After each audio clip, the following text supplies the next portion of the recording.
بسم اللہ الرحمن الرحیم۔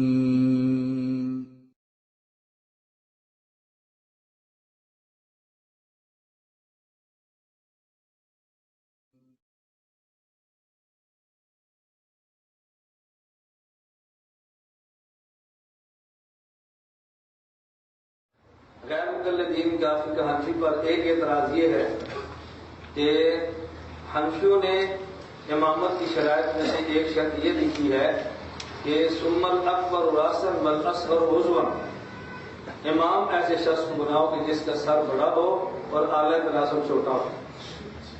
بھئی یہ آپ کو کیسے پتہ چلا کہ عضوا سے مراد اعلی تناسل ہے؟ پتہ کیسے چلا؟ عضوا تو جسم کے اعضاء ہے نا، کئی اعضاء ہیں کہ یہ بھی عضو ہے، یہ بھی عضو ہے، آپ کی نظر اسی عضو پر کیسے گئی ہے؟ آپ کو کہاں سے پتہ چلا؟ ان کی دلیل سے بات فرمائے۔ غیر مقلد ہے عبدالعزیز نورستانی، اس نے اپنی کتاب المبنی للفاعل میں بہت عجیب دلیل دی ہے۔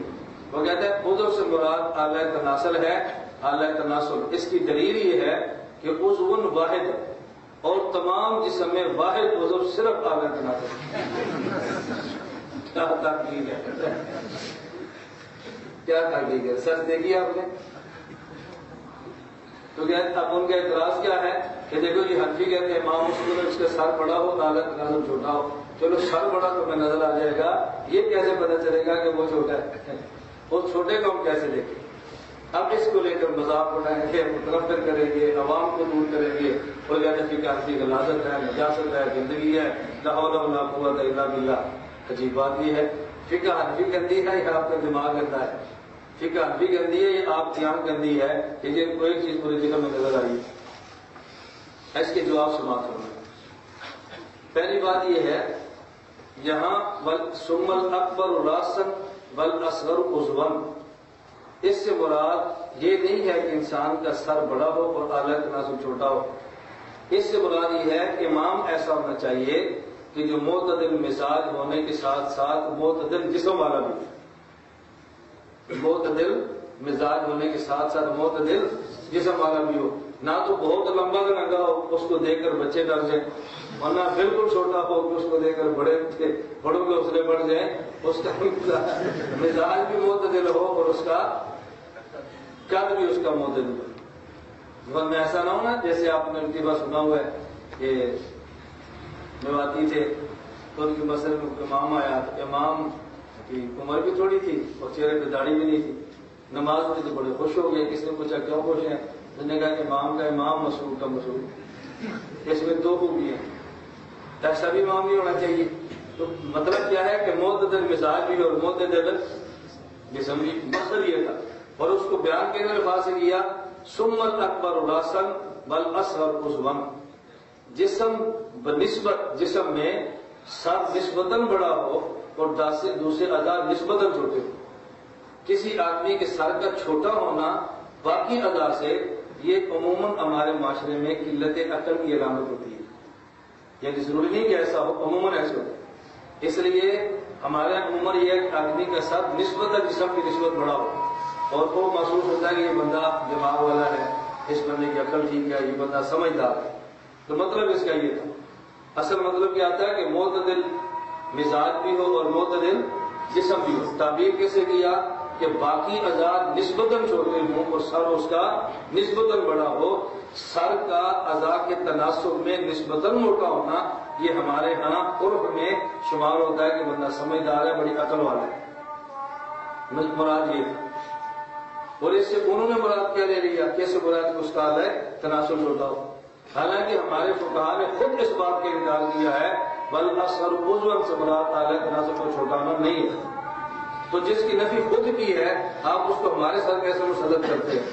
علامہ شامی رحمہ اللہ فرماتے ہیں وقد نقل عن بعضهم في هذا المقام ما لا يليق ان يذكر فضلا ان يكتب۔ بعض حضرات نے یہاں پر عضوا سے مراد وہ لیا ہے کہ جس کو زبان سے ذکر کرنا مناسب نہیں ہے، چاہے اس کو کتاب میں لکھ بھی دیا جائے، ہم اس کا ذکر کرنا مناسب نہیں سمجھتے، آپ اس کو لکھ رہے ہیں۔ وَكَأَنَّهُ يُشِيرُ إِلَى مَا قِيلَ إِنَّ الْمُرَادَ بِالْعُضْوِ الذَّكَرُ، گویا کہ امام شامی فرماتے ہیں کہ ان کا اشارہ اس طرف ہے ان کا، یعنی میں حاشیہ بھی سو بیان کر کے وہاں سے نقل کیا، ان کا اشارہ کس طرف تھا کہ یہ جو لوگوں نے اس کو مراد اعلی تناسل دیا ہے یہ مراد لینا ٹھیک نہیں۔ اسی طرح یہ ہمارے کنز الدقائق کی حاشیے پر بھی ہے، وقت قیل فی تفسیر بما لا ينبغي ان يذكر، یہاں بعض لوگوں نے اس مراد ایسے چیز لی ہے کہ جس کا ذکر کرنا مناسب نہیں، تو یہ جب ہم اس کے خود قائل نہیں ہیں، اس لیے تجیح القائل بما لا يرضى به القائل، ہماری عبارت کا وہ معنی لیا جا رہا ہے کہ جس معنی کی ہم تردید کر رہے ہیں اور وہ کہتے ہیں اس سے مراد یہی ہے۔ اور جو دلیل عبدالعزیز نورستانی نے دی ہے وہ دلیل بڑی عجیب ہے، کہتے ہیں اس سے مراد اعلیٰ تناسل ہے، کیوں؟ اس لیے عضو واحد ہے اور تمام پورے جسم میں وہ عضو جو ایک ہو وہ صرف اعلیٰ تناسل ہے۔ ہمارے اعضاء میں زبان بھی ہے، یہ زبانیں دو ہوتی ہیں یا ایک؟ ناک دو ہوتے ہیں یا ایک؟ تو پھر یہ کیسے صرف وہی ہے؟ کیا ایک تو اور بھی ہے؟ اس لیے ہم کہتے ہیں تمہاری نگاہ پر تمہیں شاباش ہے کہ تم وہاں تک پہنچے ہو جہاں تک پہنچنا ہم مجھے بس میں نہیں ہے۔ یہ بات مجھے بھی کیا دیتا تو آپ کہتے ہیں علم میں گیا میں کپڑے کرنے سے دیکھ لیا، اور آپ کہیں تو اس کے بارے میں کیا نام لگے گی، تمہارے اس کا نام کیا ہے؟ بات سمجھ آ گئی؟ اچھا، دوسری بات ہم کہتے ہیں اگر یہ مان بھی لیں کہ جسم میں یہ ایک ہے نہ اصغر عضون، کیونکہ عضون واحد ذکر کیا ہے، تو اس کا مطلب یہ نہیں ہے کہ اس سے مراد وہ چیز وہ عضو ہے جو جسم میں ایک ہو، نہ، بس اوقات بطور جنس کے ان چیزوں پر بھی فرد واحد پہ اطلاق ہوتا ہے جو ایک نہیں ہوتے۔ ہاتھ جسم میں دو ہیں یا ایک ہے؟ حدیث پاک میں ہے المسلم من سلم المسلمون من لسانہ، یدی زبان ایک ہے لسان فرمایا، ہاتھ دو ہیں پھر بھی ید فرمایا، صحیح بخاری میں روایت ہے۔ تو یہ ید کا اطلاق بطور جنس کے، من رأى منکم منکرا فلیغیرہ بیدہ، صحیح مسلم میں، تو یہاں ید دو تھے ایک فرمایا بطور جنس کے۔ جعلت قرۃ عینی فی الصلاۃ الموجب الکبیر للطبرانی، تو آنکھ ایک ہے یا دو ہے؟ لیکن رسول اللہ صلی اللہ علیہ وسلم کا ذکر فرمایا بطور جنس کے۔ تو بسا اوقات عضو دو ہوتے ہیں لیکن اس پر ایک کا اطلاق وجہ جنس کی ہوتا ہے، تو اس کا مطلب یہ نہیں ہے کہ اس سے مراد وہ عضو ہے جسم میں ایک ہو، بلکہ مراد سارے اعضاء ہیں لیکن عضو واحد اور مفرد لائے بطور جنس کی۔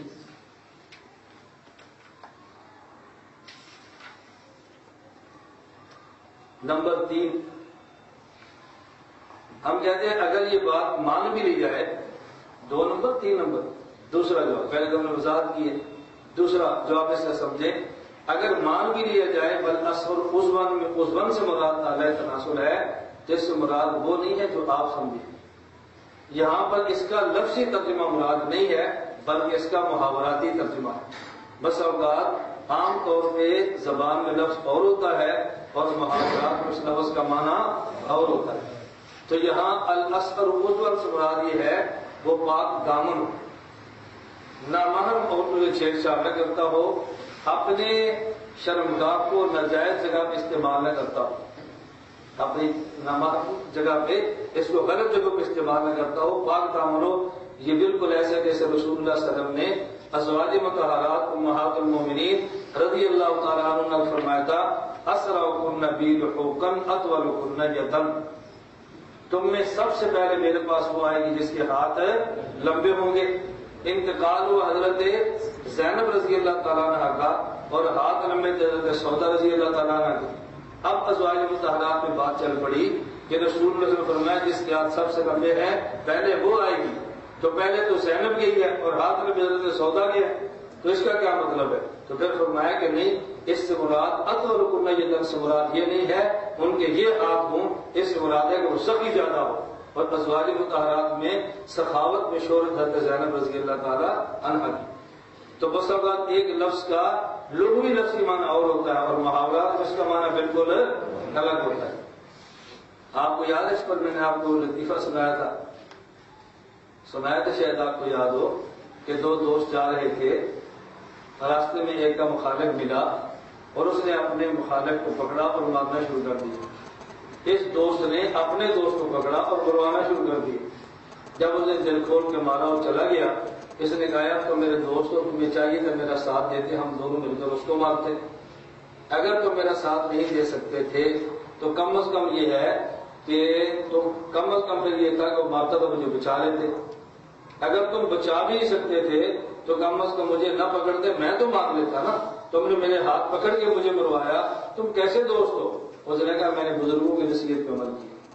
حضرت شیخ سعدی رحمۃ اللہ علیہ فرمایا کرتے تھے, دوست آں باشد کے گیرت دستے دوست در پریشاں حالی و درماندگی.